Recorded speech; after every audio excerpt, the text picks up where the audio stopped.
Rex drop it. So we know that Mr. Rex loves to go grab things that don't belong to him and parade them around and play catch me if you can. So that's something that we've worked really, really hard on while he's been here. It's not going to be 100%, as this is something that you can tell is very reinforcing for him and pretty deeply seated in there. So we're gonna have to continue to work on this, especially throughout his adolescence or his teenage years. I say years, but it's more like, it is years. For him, I wouldn't be surprised if he's still more of a teenager towards the age of 3.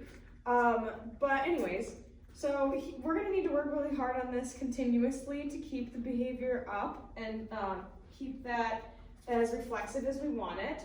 So to start, all we did was pair the word with food so that he knows when he hears the word Rex drop, he should look to me and see where I'm about to throw the food. Rex drop! And we're pausing in between saying the word and throwing the food. Rex drop! Again, to give him space in between to think, let his brain process. Rex drop! Make this reflexive.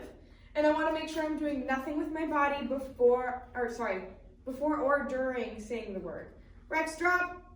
So I want to wait and save that for the end. Rex drop!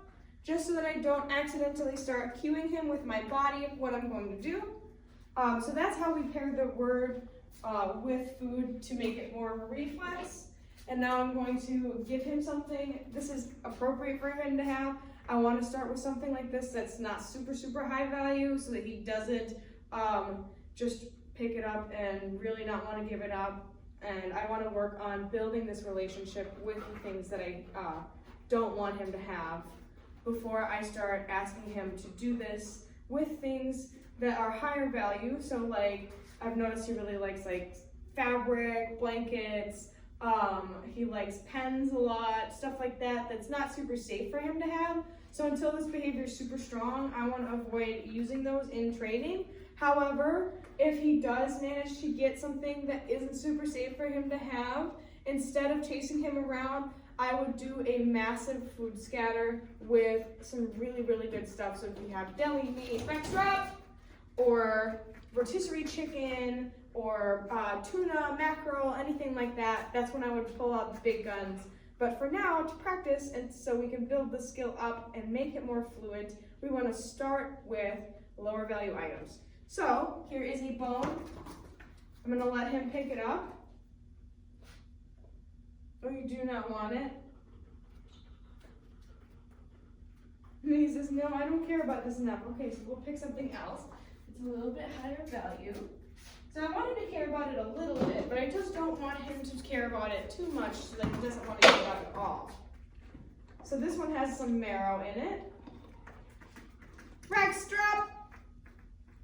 So I'm going to let him have it, and then I am going to say his DROP cue, and then throw his food away. Rex drop! So now he already is like, okay, we're playing the drop game. So now that he is over this, I am going to up the value again. Let's see what else we got here. Do you want this?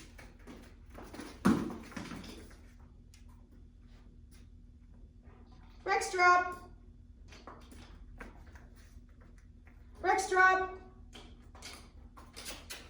So if he does pick it up and he doesn't want to drop it, I'm just going to show him the food close to his nose and then throw it away.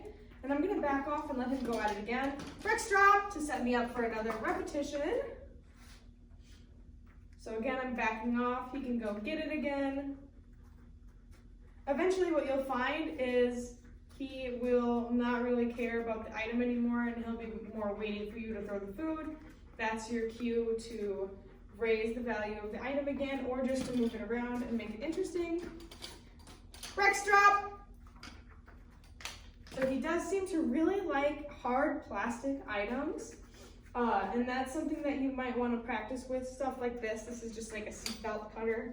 So I'm going to make it interesting again by kicking it. Rex drop! So just like that, even if he doesn't really want to give it up, I want to show him the food get him interested in it and throw it away. Even if he didn't drop it right away, this will build that behavior up more and more. And again, we want to keep it fairly simple for him to start in practice. However, Rex Drop, we should be able to use it functionally. However, we just don't want to set him up for failure by giving him something super high value and being like, oh no, you can't have that anymore. So that is how we work on Drop It with Mr. Rex.